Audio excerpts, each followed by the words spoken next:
అక్రమంగా అరెస్టు చేసిన లగిచర్ల రైతులు వెంటనే విడుదల చేయాలని వారి కుటుంబాలు న్యాయం చేయాలని డిమాండ్ చేస్తూ యాదాద్రి భువనగిరి జిల్లా ఆలేరులో బీఆర్ఎస్ పార్టీ ఆధ్వర్యంలో అంబేద్కర్ విగ్రహానికి వినతి పత్రాన్ని అందజేసి నిరసన వ్యక్తం చేశారు బీఆర్ఎస్ పార్టీ శ్రేణులు. ఈ కార్యక్రమంలో ఆలేరు మాజీ ఎమ్మెల్యే గొంగడి సునీత పాల్గొన్నారు.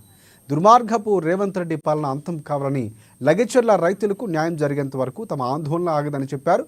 ఈ కార్యక్రమంలో మున్సిపల్ చైర్మన్ శంకరయ్య, పట్టణ అధ్యక్షుడు పుట్ట మల్లేష్, సంతోష్ తదితరులు కాంగ్రెస్ పార్టీ వ్యతిరేకంగా నినాదాలు చేస్తూ కార్యక్రమంలో పాల్గొన్నారు.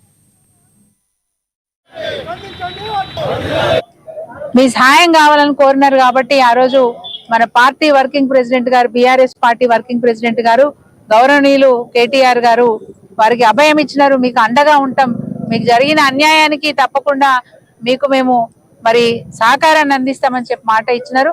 అందులో భాగంగానే మరి గిరిజన మహిళలందరూ కూడా వాళ్ళు చెప్పుకున్న గోడునంతా కూడా కేంద్ర ప్రభుత్వంలో ఉన్న ఎస్టీ కమిషన్ కూడా నివేదిక ఇవ్వడం జరిగింది.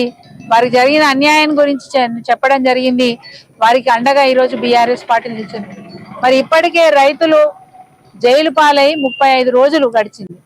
ఈ రోజు వరకు కూడా మరి రైతులకు జరుగుతున్న అన్యాయం గురించి మాట్లాడే వాళ్ళే లేరు. అందుకే బీఆర్ఎస్ పార్టీ ఏ బాధ్యత అయితే తీసుకుందో గతంలో కూడా ఆ